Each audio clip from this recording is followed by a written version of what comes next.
निरन्तर राष्ट्रिय टिममा परिरहने कुशल मल्ल यसपटक भने विश्वकप टोलीमा अटाउन सकेनन्।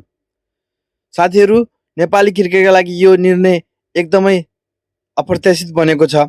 कुशल मल्ल पछिल्लो केही वर्षदेखि नेपालको राष्ट्रिय टिमको नियमित सदस्य हुन्। कुशल मल्ल अलराउन्डरको रूपमा उनले बल र ब्याट दुवैबाट टोलीलाई महत्त्वपूर्ण योगदान दिँदै आएको सबैलाई थाहा नै छ।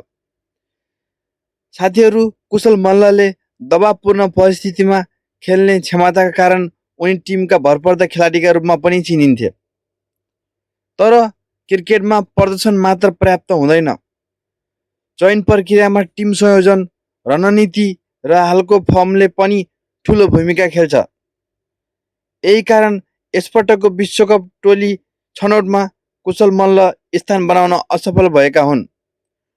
विश्वकप जस्तो ठुलो प्रतियोगिताका लागि टिम व्यवस्थापनले अनुभव, सन्तुलन र तत्काल प्रभाव पार्न सक्ने खेलाडीहरूलाई प्राथमिकता दिएको देखिन्छ।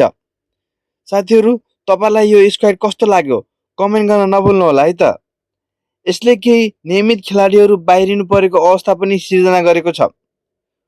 कुशल मल्लका समर्थकहरूले सामाजिक सञ्जालमा आफ्नो प्रतिक्रिया दिइरहेका छन्। धेरैले यो निर्णय कठिन भए पनि क्रिकेटको वास्तविकता भएको बताएका छन् भने केहीले उनलाई अर्को अवसरमा अझ बलियो र झन बलियो रूपमा फर्किने विश्वास व्यक्त गरेका छन्। कुशल मल्ल भर्खरै युवा खेलाडी हुन् र भविष्यमा राष्ट्रिय टिमका लागि ठुलो योगदान दिन सक्ने क्षमता उनीसँग छ। यो एक अस्थायी झट्का मात्र हुन सक्छ र उनको पुनरागमन अझै प्रभावशाली हुने सम्भावना कायमै छ। नेपाली क्रिकेटमा यस्ता कठिन निर्णयहरू नयाँ होइनन्। आज बाहिरिएका खेलाडी भोलि फेरि टिममा मुख्य हिस्सा बन्न सक्छन्। त्यसैले कुशल मल्लको यात्रा अन्त्य होइन, यो केवल नयाँ अध्यायको सुरुवात हो। त्यसका लागि कुशल मल्ललाई आफूले धेरै मेहनत गरेर फेरि पनि टिममा कमब्याक हुन जरुरी हुन्छ। तपाईँलाई के लाग्छ साथीहरू? कमेन्ट गर्नुहोला। क्रिक नेपाल न्युजलाई फलो गर्न नबिर्सनुहोला। धन्यवाद।